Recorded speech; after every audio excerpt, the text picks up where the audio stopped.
وزیر اعلی شولې پکاره چې ته خپله صوبه کنټرول کړي، خپل عوامو ته ریلیف ورکړي او بزنس ته ریلیف ورکړي.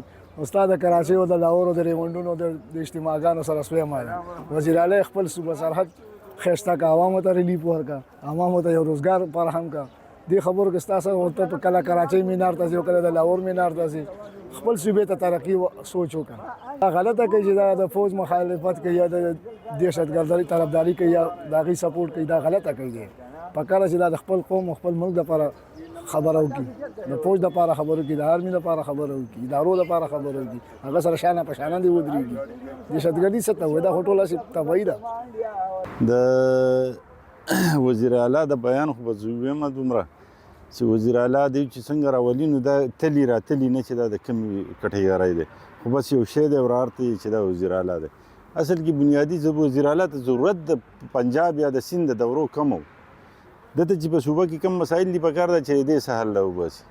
او ان پی چې ټارګټ کوي نو ان پی د دې دپاره ټارګټ کوي چې ان پی د وخت نه د دهشتګرد او د طالب خلاف ده او دوی د هغوی ملګري دي.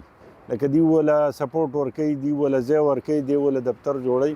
نو په دې وجه باندې ان پی د دې ټارګټ ته او لکه مختلف ستا د مخکې اوس پېښور کې چې هغه یو د غوایي بچي خبرې کولې که نه، نو د خپل کټګرۍ ته ګوري او هغسې هغه غټ سړی هم داسې حسابوي. نو پکار دا ده چې دوی له دا پکار دي چې خپل منصب ته ګوري او په هغه سړي پسې خبره کوي.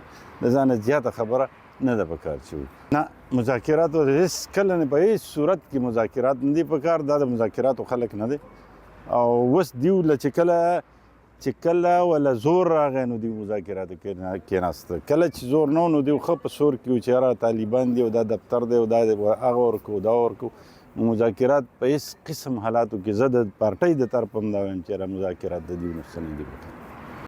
السلام علیکم ملګرو، څنګه چې تاسو ته پته ده چې زموږ د پی ټي آی یو ورور شفیع جان هغه چې کوم زموږ اسټبلیشمنټ فوج خلاف کوم بکواس کړی او کومې خبرې کړې وي، نو هغې مونږ ته دا پکار دی چې څنګه تاسو ته پته ده چې په پښتونخوا کې دهشتګردي وه او زموږ پاک آرمي زموږ فوج چې دی هغه رالو، الحمدلله هغه یې سنبال کړله او مونږ په دې وخت کې به په خپل فوج سره شانه بشانه ولاړ یو.